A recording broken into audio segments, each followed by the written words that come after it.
Now, Frank Evans will explain about some of the different types of commonly used bits.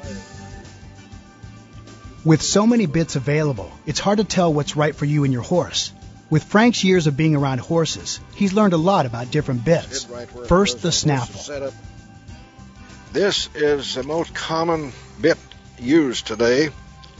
Everybody loves it, and it is a great bit. I always started all my horses with a snaffle bit. Contrary to popular belief, however, it is not a real mild bit because it has a pinching action on the horse's mouth, which most people don't realize. It's easy to make a great horse with nothing but a snaffle bit, but it's also easy to ruin a horse's mouth by overuse, toughen it up, getting the horse pulled, losing his vertical flexion. But it is a great bit, and in the hands of a not too great a horseman, it's pretty hard for him to make too many mistakes. We always started him on snaffle, but we also always got him out of a snaffle just as soon as possible. The D-ring snaffle. It is a vast improvement over the plain ring.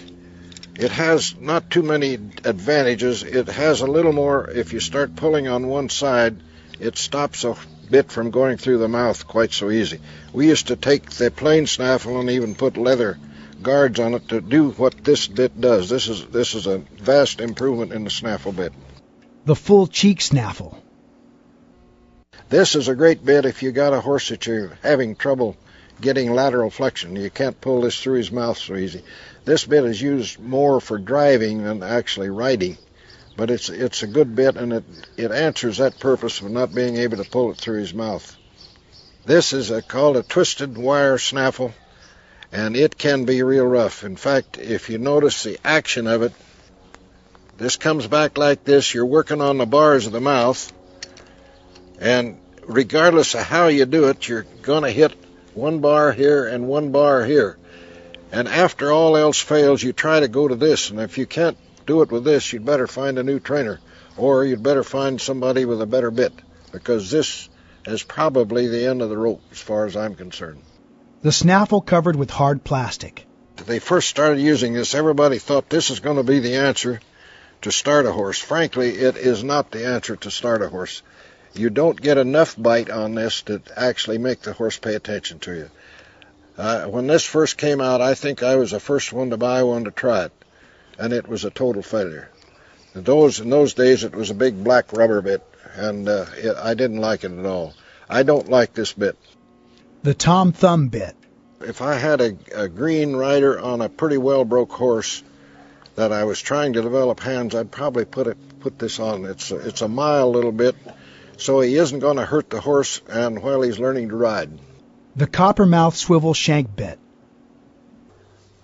I think it's a pretty good deal. It isn't necessary as far as I'm concerned, but it's a good deal because you're in swivel. Lots of times you're fighting when if you pull this way, you're going to pull this way up here.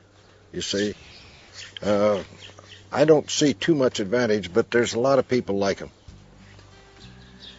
I've always said in all the years, 50 years of training, that if your hands are good enough, any bit is a great bit. If your hands are bad, every bit is bad.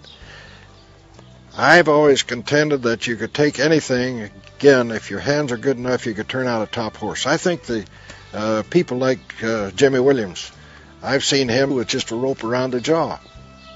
Made a beautiful reining horse out of it. And there's people with bad hands that didn't make any difference what they use. So the answer is not always bits. That's one of the reasons I developed this bit, because it applies so many people can use it without hurting the horse. Today you go into a tack room, and here is a tack shop, and here is 200 bits out there.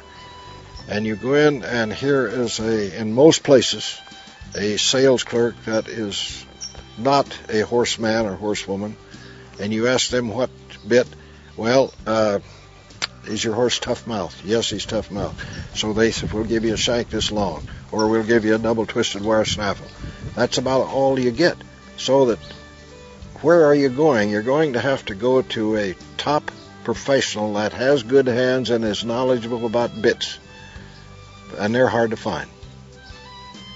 I know when I was in the training business, I had 5 assistants. I spent as much time on their hands and bits as I did on teaching them to train, literally, to keep them out of the horse's mouth, give the horse a chance to react after they ask it to do something.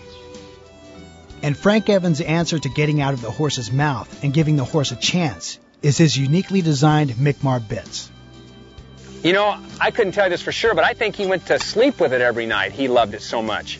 He'd ride horses 8 hours a day.